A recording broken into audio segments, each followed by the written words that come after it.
Igbo bụ Igbo, mma mmanụ, agbụrụ mụrụ nze na ọzọ, ndewonu.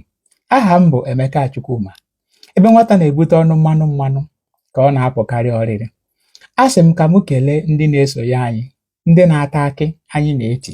Ọnụnwa bụ isi ahụrụ kwaba okpu na anyị na ebe a tata bụ maka unu, n'ihi na nwa nna ya dunyere ohi na-eji ụkwụ agbakọ ụzọ. A sị m Chukwu ekwela ka anyị dị ka ukwu osisi, n'ihi na osisi nọchiri ụzọ na-eri apa mma. Ọzọ bụ na ọ bụ naanị ukwu osisi ka a gwara na a ga-egbu ya ọkwụrụ. Ka anyị dị ka mmadụ onye bichiri ụzọ, Okeke na Okafọ gafee, ha bịa kelee, n'ihi na Igbo kwuru sị na onye bichiri ụzọ ji ugwu ekele. N'ihi na ọ bụ mmadụ ka eji aka, gidigidi bụ ugwu eze. Gị bụ onye na-ekiri m ugbu a n'ahụ ihe onyonyo m, a sị m ka m kọwara gị ihe anyị na-eme ebe a.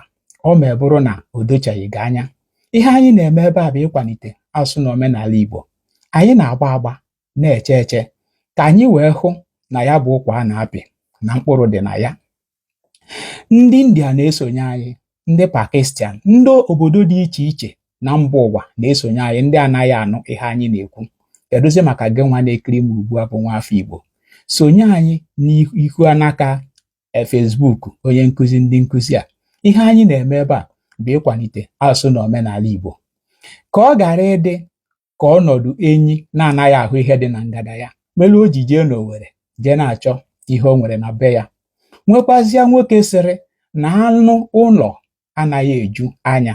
Ana m ayọ gị ka isonye anyị tata. Ị gaghị enwe nyarịpụ ma ọ bụrụ na ị na-esonye anyị. Anyị ga na-ewetara gị asụsụ Igbo, na-eweta ya n'ozuzu oke, na-akụzi asụsụ Igbo na omenala, na-atụli ya atụli etu ọ ga-esi wee kwe ghọta, na-akụzi ngalaba agụmakwụkwọ dị iche iche iji gosi ndị be anyị na ọ bụrụ na ewebata asụsụ Igbo na nkụzi, na ọ ga-eme ka nghọta dị mfe. Ọmụa bụ onye nkụzi na-akụzi na-agbazi ndị maara akwụkwọ. Ana m ekele unu niile. A sị m ka Chukwu gozie unu. Nke onye ji eko ya akọkwala ya. Ndewonu.